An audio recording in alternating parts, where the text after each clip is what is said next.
And so in the development of the National Levy Database, the Corps has been initiated this about 2 years ago, so we're really kind of 2 years into this effort. We see this as a single source of data for all levies, and it will inventory not only the levies, but identify in that inventory all of the components of those levies that allow it to function as a system.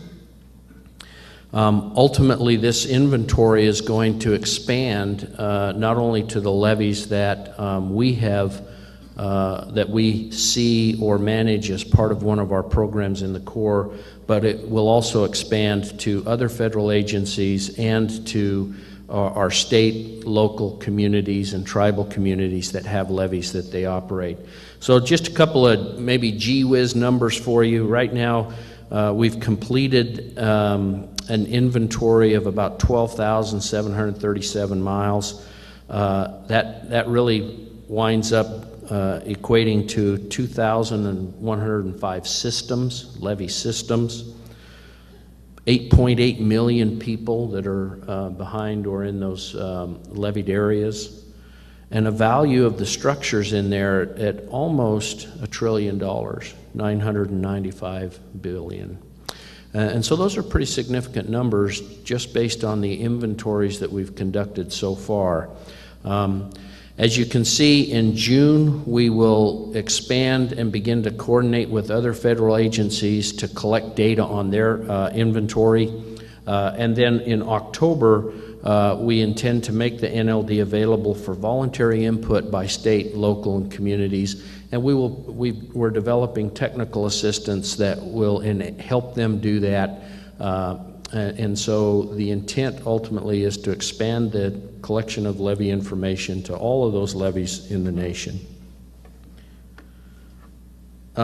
This is the website. If you're interested, that the NLD will be publicly available. That is the website that you can go to now. And the screenshot you see there is a view of the New Orleans area from the NLD. Let me move to another area, the levy safety program. As you're aware, the Corps has been focusing on the development of a levy safety program that will help us to assess, communicate, and manage the risks associated with the levies in the Corps program portfolio. You can see there, I won't read it for you, but that is the levy safety program's mission. And then ultimately the program purpose is to reduce inundation, risk to life and the economy, and ultimately hold paramount life safety and protecting life. The Corps has implemented this levy safety program at all levels of the Corps by establishing levy safety officers and levy safety program managers at all of the organizational levels, districts, MSCs, and the headquarters. We are in the process of developing a portfolio management process that we will use to help manage the portfolio of levies in the nation. And we're developing engineering circular that will incorporate all the policies relating to levy safety and guidance that we've published over the last 3 or 4 years into one levy safety regulation or engineering circular that will bring that all together. Ultimately, this will enable us to provide consistent application of levy safety principles, standards, and policies across the Corps. This is a representation of the portfolio management process that we're in the process of developing. You can see, let me just describe some of the colors. The process is really made up of 2 components: a routine activities, those kinds of activities that we do on a routine basis to inspect, assess, and manage the portfolio, and then the non-routine types of activities that will be the methodology or the process that we'll use to address those systems where we have vulnerabilities or risks that have been identified that require us to take some type of action. And when I say us, I mean us literally, because a lot of the actions associated with these levies are the responsibilities of non-federal agencies or activities. And so in many cases, the Corps and other federal agencies will be in an assisting role, and in some cases, depending on the levee systems, we will be in the role of taking the action and making sure that the systems are safe. Oh, the other one. Okay, I've got to move. All right.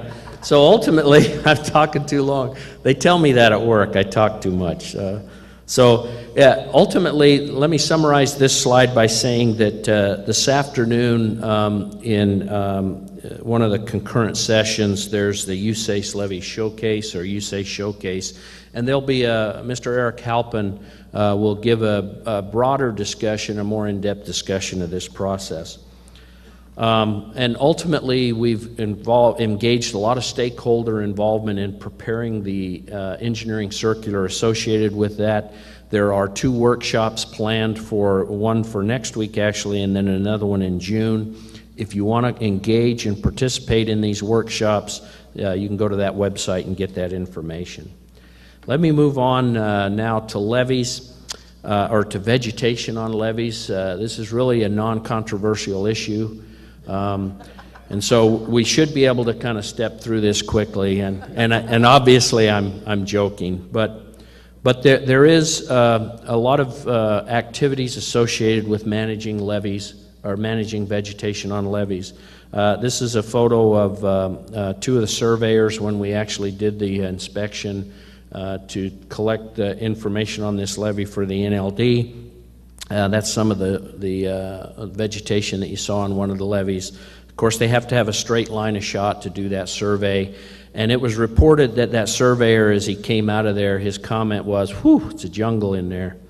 And so that kind of gives you a representation of some of the things you see in terms of vegetation. Ultimately, our corporate goal is to come up with a collaborative shared process that we can engage resource agencies and levee owners to transition some of these legacy levee systems to the Corps standard, and while at the same time be able to maintain their rehabilitation eligibility for emergency repairs under Public Law 8499, and also be in adherence with some of the laws and regulations that we have with regard to emergency, with ESA and other NEPA compliance requirements. There's 5 key kind of issues or elements associated with levees when you look at them. They act as critical habitat in some cases. The Corps has a program that allows us to repair them when damaged by flood. FEMA has a certification program that's associated with them. And then there are also the need for operating and maintaining those levees and the ability to inspect them and to conduct flood fight operations on those. And then also levee integrity and how vegetation potentially may impact that. And the Corps is developing program guidance and collaborative partnerships with appropriate federal and state agencies and regional agencies to begin to address all of these key issues associated with levees as we move forward. So ultimately, there's a national strategy associated with that right now. We're developing a framework process to collaborate and partner with our partners in this. We've developed a national team to begin to look at options for how to address vegetation in various ways. And we'll also establish regional teams and partnerships with our resource agencies. There are several key coordinating documents that we're developing that will be actually made available for public review and comment later this summer and this fall. And so we're working closely with our resource agencies and our state and local partners to address this issue. I want to move to our emergency authorities real quick. One of the things that we're doing under 8499 is looking at ways that we can modify that policy to help address the risks that we see associated with levees. Many of you are probably familiar with the Advanced Measures Program that we have. We can take actions in advance of a flood. We want to be able to enable this program to address the planning and implementation of interim risk reduction measures associated with levees. We also, during our repairs, want to be able to look at the ability to include resiliency and resilient features into the repairs when we do look at and repair levees that have been damaged by flood. And then, of course, we want to be able to incorporate non-structural alternatives to these repairs where it makes sense to do that. And we think that our experience from the 2008 flood in the upper Midwest, there were many opportunities that if the conditions were right and the programs were aligned, we could implement non-structural alternatives in lieu of a structural repair. And so we want to move our policy from looking for non-structural alternative options. We want to move it from doing that after the flood to taking that action before the flood and look for those opportunities that we can coordinate, synchronize, and then be prepared to take those kind of actions after the flood and during recovery. And then my last slide, I want to give you the pitch on our Silver Jackets program. It's really, when I say it's our program. Ultimately, this is a program that takes intergovernmental partnerships at the state level and enables us to implement coordinated solutions to flood risk management issues and challenges. I guess quickly, by show of hands, how many are out there are involved in a Silver Jacket team somewhere here in the United States? Okay, that's good. Right now we have teams that are either organized or are forming in 22 states. Mr. Alex Dornstadter, I think, during the next plenary session is going to talk in more detail about that program and how we intend to operationalize that. And so with that, thank you for your time. I apologize for going over.